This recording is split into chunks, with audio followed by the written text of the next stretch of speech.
Hello, happy weekend. ఇది clarification about the nomination. మీరు అందరు వెయిట్ చేస్తున్నారు చాలామంది, నాకు తెలుసు. కొంతమందికి ఆల్రెడీ అర్థమైంది నా point of view. So thank you నా పిఓవి అర్థం చేసుకునేందుకు. కొంతమందికి డౌట్స్ ఉన్నాయి, కొన్ని క్వశ్చన్స్ ఉన్నాయి. సో క్వశ్చన్స్కి ఆన్సర్ చేద్దామని వచ్చాను. ఎందుకనంటే ఇంకా నిఖిల్కి క్లారిటీ ఇద్దాం అనుకున్నాను యాక్చువల్లీ. బట్ నిఖిల్ బయటకు వచ్చేసరికి చాలా లేట్ అయిపోతుంది అండ్ మీరందరికీ చాలా క్వశ్చన్స్ ఉన్నాయి. సో అవి క్లారిఫై చేస్తాను. ఒకవేళ హౌస్లో ఉంటే అయితే ఇప్పుడే క్లారిటీ అయిపోయేది నిఖిల్ తోటి. బట్ లేను కాబట్టి, చెప్పేసి వచ్చేసాను కాబట్టి చాలా విధాలుగా ట్విస్ట్ అయింది. సో అది నేను క్లారిటీ ఇద్దామని వచ్చాను. బిఫోర్ దాట్ ఒక YouTube Bigg Boss reviewer Seenu గారికి నా థ్యాంక్స్ అండి. మీరు నేను చెప్పిన వర్డ్స్ని ఓన్లీ గేమ్ పరంగా ఆలోచించి దానికి మాత్రం రివ్యూ ఇచ్చారు, ట్విస్ట్ అండ్ టర్న్స్ చేయలేదు. So thank you for that sir. మీ వాళ్ళ ఇన్స్టాగ్రామ్ హ్యాండిల్ అండ్ ఆ యూట్యూబ్ లింక్ మీకు అందరికీ పెడతాను స్టోరీలో. సో ప్లీజ్ ఒకసారి చూడండి, ఇంకా బెటర్గా క్లారిటీ వస్తుంది. ఇంకొకటి సెకండ్ నేను నోట్ చేసుకున్నాను యాక్చువల్లీ. సెకండ్ ఈజ్ నిఖిల్ వెంట పడ్డానా లేదా అని అడిగారు చాలామంది. అడగడం కనబడండి, కన్ఫర్మ్గా చెప్పారు మీరే వెంట పడ్డారని. అసలు నిఖిల్ వెంట పడలేదండి. ఇది ఎక్కడి నుంచి వచ్చిందో కూడా నాకు తెలియదు. ఈ క్లారిటీ, పడ్డానా పడలేదా అని నన్ను అడిగితే నేను వెంట పడలేదు. ఈ క్లారిటీ మీరు కావాలంటే నిఖిల్ని కూడా అడగండి. There is nothing from my side. నేను ఎవరి దగ్గరికి వెళ్ళి మీరంటే నాకు ఇష్టం అని నేను చెప్పింది లేదు. నేనైతే ఇనిషియేషన్ తీసుకోలేదు. ప్లీజ్ ఈ క్లారిటీ మీరు తీసుకోండి. ఒకవేళ నిఖిల్ కూడా నేను వెంట పడ్డానని చెప్తే అప్పుడు we'll have a conversation. And third thing is nominations.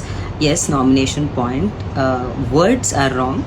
Trap అన్న వర్డ్ వాడినందుకు I'm sorry, but meaning is not that. నేను ఓన్లీ గేమ్ పరంగా మాత్రమే మాట్లాడాను.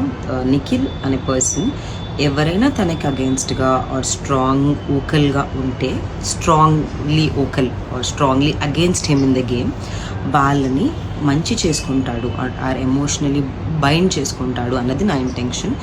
అండ్ దానివల్ల ఏమవుతుందంటే వీళ్ళు ఆల్రెడీ మాట్లాడేశారు కాబట్టి వీళ్ళ మిస్టేక్ లాగా కనిపిస్తుంది తప్పితే నిఖిల్ గేమ్కి ఏం అఫెక్ట్ అవ్వట్లేదు. వీళ్ళు ఎవరైతే నిఖిల్ ఎమోషనల్గా బాండ్ చేసుకున్నారు ఆర్ మంచి అయ్యారో వాళ్ళకి అది మిస్టేక్ లాగా బయటికి కనిపిస్తుంది. మీరు చూసుంటే first 1 week Nikhil was very vocal, డామినేటింగ్గా అనిపించాడు. నేనే చాలాసార్లు అన్నాను నిఖిల్ ఇస్ వెరీ డామినేటింగ్ అని. సో ఆ పర్సనాలిటీ తర్వాత, ఎందుకంటే ఆ పర్సనాలిటీ డైరెక్ట్ సైలెంట్ అయిపోయాడు. సో నేను లోపల ఉన్నదాన్ని వారు బయటకు వచ్చి అనలైజ్ చేసుకుంటే నిఖిల్ ఎవరైతే తనకు అగేన్స్ట్ ఉంటారో వాళ్ళని ఎమోషనల్గా ఆర్ తన మంచిగా బైండ్ చేసుకుంటాడు అని అనిపించింది. It could be strategy are could be personality. వాళ్ళ అగేన్స్ట్ వెళ్ళడం ఎందుకు అని వాళ్ళని ఎమోషనల్గా ఆర్ మంచిగా బైండ్ చేసుకోవచ్చు, తప్పులేదు. బట్ యష్మికి చెప్పాల్సిన పాయింట్ ఏంటంటే దానివల్ల నువ్వు కనిపించట్లేదు అన్నది ఒకటే నా పాయింట్, అండ్ వాళ్ళకి తన గేమ్ కనిపించట్లేదు అనేది నా పాయింట్, అంతే. సో వన్స్ అగైన్ తన పర్సనల్గా ఉమెన్ కార్డ్ వాడారు, ఇవన్నీ నాకు ఐ డోంట్ నో ఎందుకు వచ్చిందో. నేను అసలు ఉమెన్ కార్డ్ వాడాలనుకుంటే ఇంట్లో వాడుండాలి, బయటకు వచ్చి వాడిన మేక్స్ నో సెన్స్ అండి. అండ్ సెకండ్లీ నిఖిల్ విన్నర్ అవుతాడని మీకు కుళ్ళు అని అన్నారు. ఒకటి, ఇంట్లో ఉంటే ఒకవేళ ఈ మాటకి నేను ఒప్పుకుంటాను, ఎందుకంటే ఇంట్లో ఉన్నప్పుడు గెలవాలి అని వేరే వాళ్ళు గెలుస్తుంటే ఒక చిన్న జెలసీ వస్తుంది. బట్ బయటకు వచ్చాక ఎవరు గెలిచినా నాకేం ప్రాబ్లం లేదు. అండ్ ఒక ఓజీ మెంబర్ గెలిస్తే, Nikhil or any OG member గెలిస్తే we will all be very happy. ఎందుకంటే మాకే తెలుసు ఆ 5 వీక్స్ ఎక్స్ట్రా స్ట్రగుల్ మేము పడ్డది. సో ఎవరు గెలిచినా నేను హ్యాపీ, బట్ మా ఓజీస్ గెలిస్తే నేను ఇంకా హ్యాపీగా ఉంటాను. సో నాకు అదైతే ఏమీ లేదు. ఒకవేళ గేమ్లో ఉంటే మీరు అన్న మాటను ఒప్పుకుంటేనే, గేమ్లో లేనప్పుడు డజంట్ మేక్ సెన్స్. సో ఇదే నా క్లారిటీ. నేను ఓన్లీ గేమ్ పరంగా మాత్రమే మాట్లాడాను.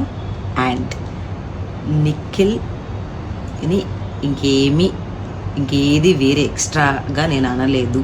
నేను ఓన్లీ గేమ్లో తను ఒక ఉమెన్ కాబట్టి ఉమెన్ పర్స్పెక్టివ్ నుంచి చెప్పాను. బట్ తను ఒక గేమ్లో దిస్ ఈజ్ మై క్లారిటీ అండి, అంతే. అంటే తను ఎమోషనల్గా బాండ్ చేసుకుంటాడు, దానివల్ల పక్క పర్సన్ కనిపించట్లేదు, పక్క పర్సన్ మిస్టేక్ కనిపిస్తుంది అన్నది ఒక్కటే నా clarity. That's all. Peace to all of you and thank you.